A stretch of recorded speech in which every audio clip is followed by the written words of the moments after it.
Саламатсыңарбы урматтуу окуучулар. Кийинки сабагыбызды баштайлык. Туруктуу кыймыл. Физиканы түшүнүш үчүн көптөгөн маселе иштеш керек. Суроо чыгарыш керек. Канчалык көп суроо чыгарсак, ошончолук кубулуштардын кандай тартипте, кандай куралдын негизинде өзгөрөрүн түшүнөбүз. Эми бул жөнөкөй бир мисал. Орточо жердин күндүн айланасында ылдамдыгы 30 километр секунда дейт. Бир суткада канча жол басып өтөт дейт. Демек, ылдамдык бул жерде 30 километр секунда экен. Бул бөлүү бизге эмнени түшүндүрөт? 1 секундада 30 километр дегенди түшүндүрөт. Убакыт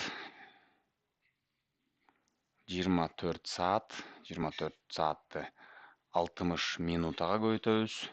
60 минутаны 60 секундага көбөйтөбүз. 24 саат 1 саат 60 мүнөт бар. Демек 60ка көбөйтөбүз. 1 минутада 60 секунда бар. Демек 60ка көбөйтөбүз. Эми калькуляторубузду алып келелик азыр.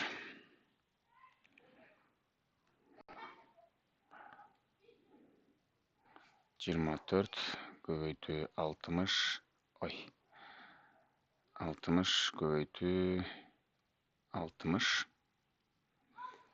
86.400 секунда бар экен. Бир суткада 86.400 секунда бар экен. Отуруп санасак, 86.400-гө жеткенде бир сутка өтөт экен. Демек, биз басып өткөн жолду табышыбыз керек. Ылдамдык бул S бөлүнгөн T. T бул убакыт, S басып өткөн жол, V ылдамдык. Бул жерден S-ти табыш үчүн эмне кылабыз? Ылдамдыкты убакытка көбөйтөбүз. Ылдамдык бизде 30 километр бөлүнгөн секунда көбөйтүлгөн 86.400 секунда.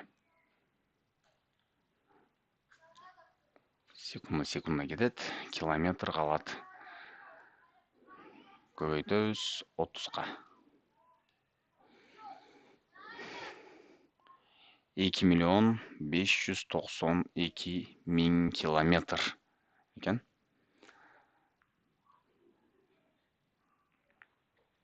Жооп S 2.592.000 километр экен.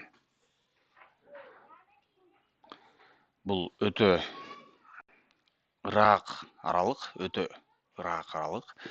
Эгерде ушул санды жердин экватордун айланасынын узундугуна бөлсөк, мындай салыштырганга жакшыраак болот да. 40.000 64.8 тегеректеп койсок 65. Мына бул жер болсо, биздин жер шары болсо, экватор болсо, ушул экватордун айланасы 40.000 километр. 40.000 километр. Ушул экватордон жерди айлана турган болсок, 40 канча болду? 65 орточо 65 жолу айлансак дүйнөнү биз. Ошондо бир суткада жер күн айланасында басып өткөн жолго барабар болот экен да. Бул бир суткада биз 65 жолу айланып, орто есеп менен 65 жолу айланып кое турчу аралыкты басып өтөт экен. Демек, жердин ылдамдыгы өтө тез экен, бирок биз буну байкабайбыз. Кийинки маселеге өтөлүк.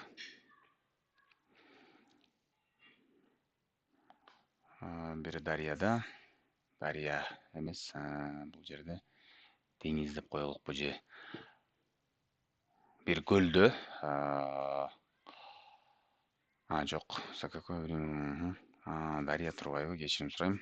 Дарыяда плот дейт. 150 метрді плот бұл. эч кандай мотору жок.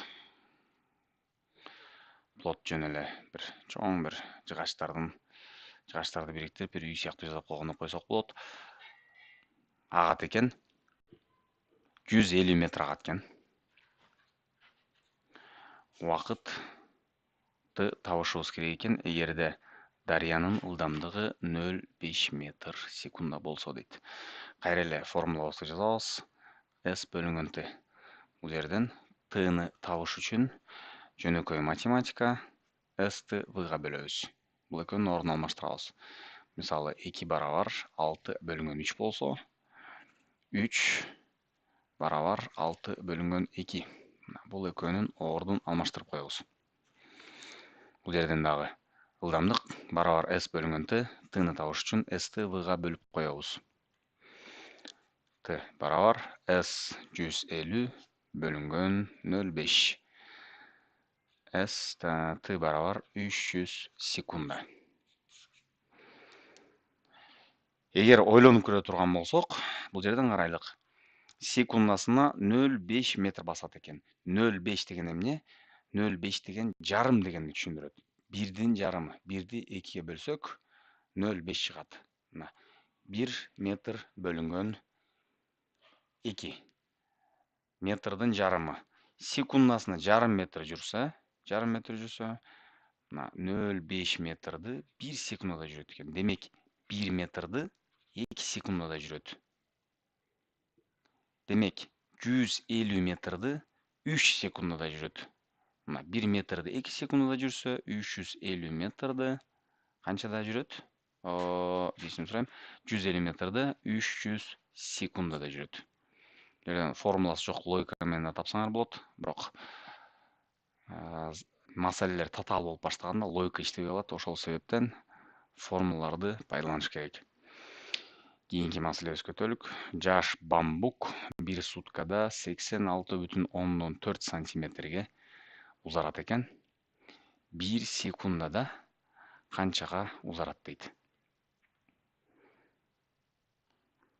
86,4 сантиметр деген канча миллиметр болот? 864 миллиметр болот.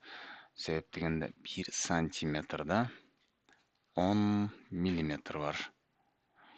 1 метрда 100 сантиметр бар. 1 метрда демек 1000 миллиметр бар.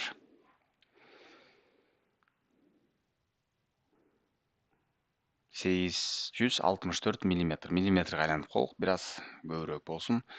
Буну бөлүшүбүз керек биз 86.400-гө. Себеп дегенде бир күндө, бир суткада 86.400 секунда бар. 3600-гө көтөрөлүк азыр.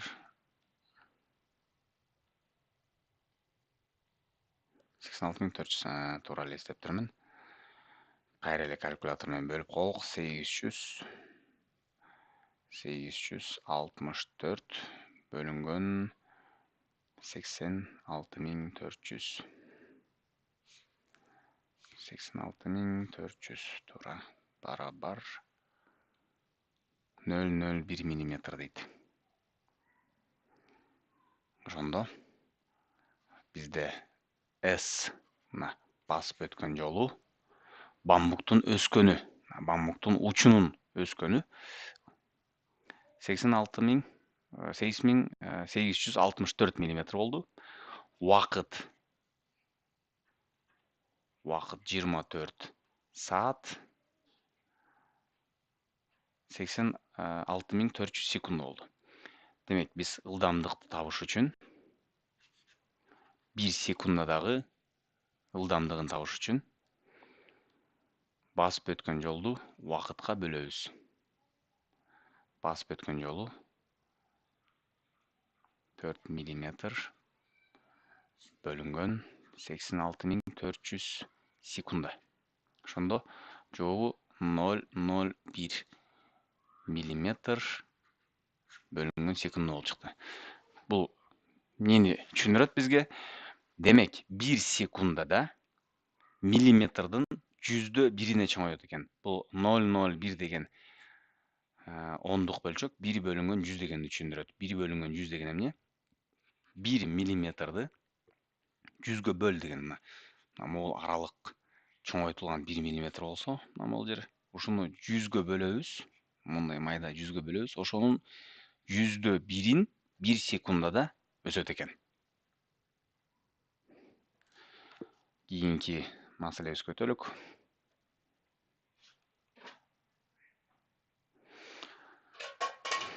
Истребительдин ылдамдыгы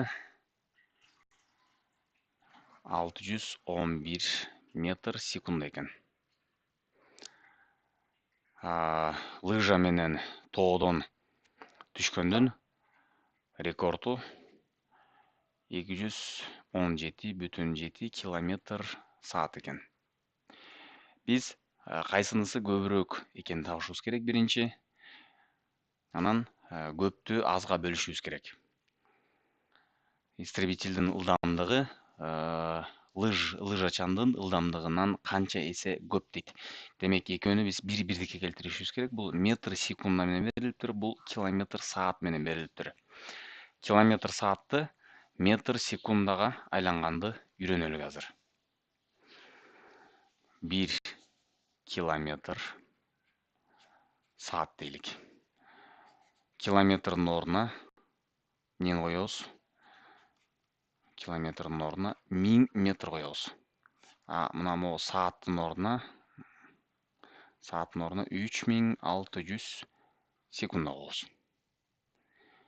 Демек бул жерден биз 0,000ду кетирсек 3,6 болуп калат экен. 1 бөлүнгөн 3,6 метр секунд болуп калды. Километр саатты метр секундага айлантырыш үчүн мындай эреже чыгарып коелу. Километр саатты метр секундага айлантырыш үчүн 3,6га бөлөбүз. Метр секунданы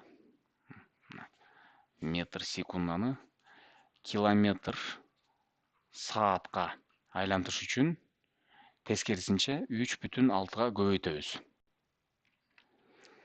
Демек, аркага келелик.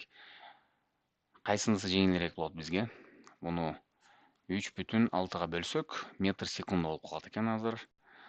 217,7 бөлөбүз 3,6. 60,5 деп коелук. 60,5 орточо менен тегеректеп койдук бир аз.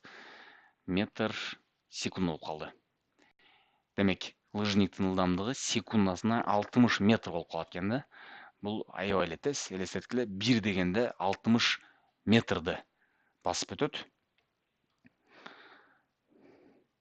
Истребитель болсо секундасына 611. Истребительдики орточо бир 10 эсе көп экен. Бөлөлүк 611,1 бөлү 60,5 10 чекит 1 дейт. Демек, истребительдин ылдамдыгы VI деп коеюн. В лыжниктен 611,1 65 10,1. Орточо тегеректеп койсок 10 эсе тез болуп калат экен.